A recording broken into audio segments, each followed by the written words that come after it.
नमस्कार दोस्तों, आज के इस वीडियो में हम चर्चा करेंगे कि कौन सा जल हमें पीना चाहिए, कौन सा जल से हमें बचना चाहिए और उसका आधार क्या है।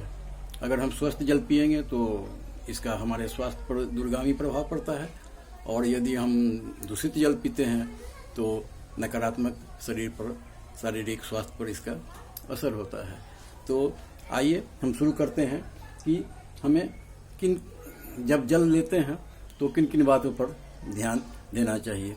शुद्ध जल के लिए हमें किन किन बातों को ध्यान में रख करके उसका सेवन करना चाहिए। लोग कहता है कि जल ही जीवन है, लेकिन क्या सभी जल जीवन है? वैसा है नहीं, सभी जल जीवन नहीं हो सकता है। शुद्ध जो जल है वही जीवन का के लिए सहायक होता है। तो हम देखते हैं कि किन किन बातों को ध्यान में रख करके हम जल की शुद्धता को परख सकते हैं। सामान्यतः पहला पॉइंट है कि जो जल हम ले रहे हैं तो वो शुद्ध है कि नहीं है, इसको हम अपने खुले आंखों से अगर भी कभी कभी देख सकते हैं। और कभी कभी तो उस जल में सूक्ष्म आंखों से नहीं देखा जा सकता है।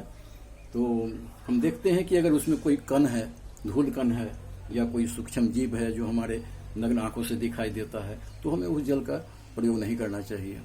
दूसरा है कि उस जल का पीएच संतुलित है कि नहीं है।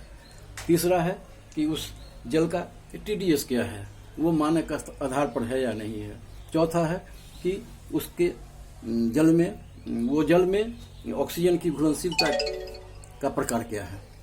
तो ये चार बातें ध्यान में रख करके हम जल की शुद्धता को परख सकते हैं और जान सकते हैं। अब हम ये जानने की कोशिश करते हैं कि ये पीएच क्या है। पीएच जल के प्रकृति को बताने वाला एक मानक है और इसके लिए शुद्ध जल का जो रूप रखा गया है वो 7 है। अगर जल का पीएच 7 है तो शुद्ध जल कहा जाता है। अगर 7 से नीचे का जल है तो उसका प्रकार अलग है। 7 से ऊपर का जल है तो उसका प्रकार अलग है। 7 से नीचे का जो जल है वो अम्लीय होता है, 7 से ऊपर का जल है वो क्षारीय होता है। इसका रेंज 0 से 14 के बीच में है। 0 से 14 पॉइंट के बीच में ये पीएच का रेंज घूमते रहता है। और अगर पीने योग्य जल है तो उसका पीएच 7 होगा। वर्षा का जो जल है उसका रेंज 5.6 पीएच माना गया है और वो उसमें कुछ अम्लीय तत्व पाए जाते हैं। तो हम देखते हैं कि जल की प्रकृति क्या है, उसका पता हमें पीएच से लगता है। और ये पीएच अगर 7 है तो वो जल शुद्ध और पीने योग्य है। फिर हम पीएच पर भी आगे एक अलग से वीडियो लेके आएंगे। अब दूसरे पॉइंट पर हम चलते हैं, टीडीएस। जल का टीडीएस क्या है और ये क्या होता है। टीडीएस को अंग्रेजी में बोलते हैं टोटल डिजॉल्व सॉलिड।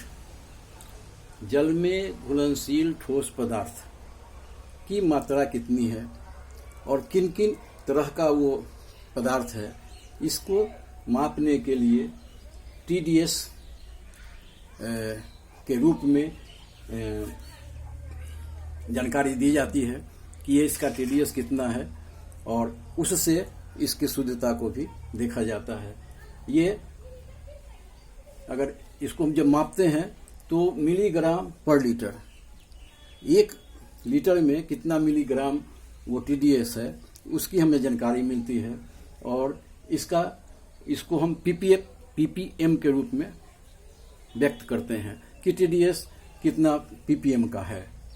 अभी जो भारत सरकार का जो मानक ब्यूरो है BIS, वो कहता है कि 500 पीपीएम वाले टीडीएस पीने योग्य जल कहलाते हैं। वर्ल्ड हेल्थ ऑर्गेनाइजेशन WHO का कहना है कि 300 पीपीएम वाले टीडीएस वाले जल पीने योग्य कहलाते हैं। तो इस पर फिर हम अलग से बात करेंगे कि कौन सा टीडीएस का रेंज कहाँ से कहाँ तक है और उसका फिर और क्या क्या असर होता है।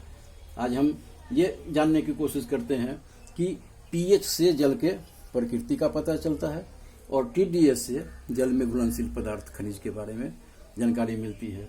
ये जो जल में घुला हुआ ठोस पदार्थ होता है वो खनिज होता है, धातु होता है, नमक होता है और इसका रूप होता है, उसमें कैल्शियम मिला होता है, पोटासियम मिला होता है, सोडियम मिला होता है, क्लोराइड मिला होता है, बाइकार्बोनेट मिला होता है। तो टीडीएस और पीएच दो टूल्स है हमारे सामने में जल की शुद्धता को मापने का। एक तीसरा भी है कि जल में ऑक्सीजन की मात्रा कितनी है और जल जो हम पी रहे हैं उसमें ऑक्सीजन होना ही चाहिए। अगर जल में ऑक्सीजन नहीं है तो वो हमारे स्वास्थ्य के लिए हानिकारक होगा। तो उसको नापने के लिए बीओडी सीओडी प्रणाली है और बीओडी सीओडी प्रणाली के द्वारा हम उसको जल में ऑक्सीजन की घुलनशीलता का पता करते हैं। बीओडी क्या है? बायोलॉजिकल ऑक्सीजन डिमांड है और सीओडी क्या है? केमिकल ऑक्सीजन डिमांड है। फिर इस पर भी हम आगे से चर्चा करेंगे। तो आज हमने देखा इस वीडियो में दोस्तों कि कौन सा जल हमें लेना चाहिए, कौन सा जल हमारे स्वास्थ्य के लिए स्वास्थ्यवर्धक है और कौन सा हानिकारक है।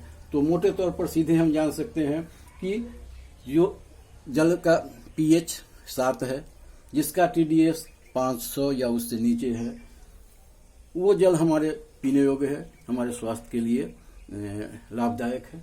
तो आज के इस वीडियो में बस यही तक हम बात रखते हैं। आगे फिर हम आपसे मिलेंगे पीएच और टीडीएस पर अलग अलग वीडियो लेकर के। तब तक के लिए नमस्कार।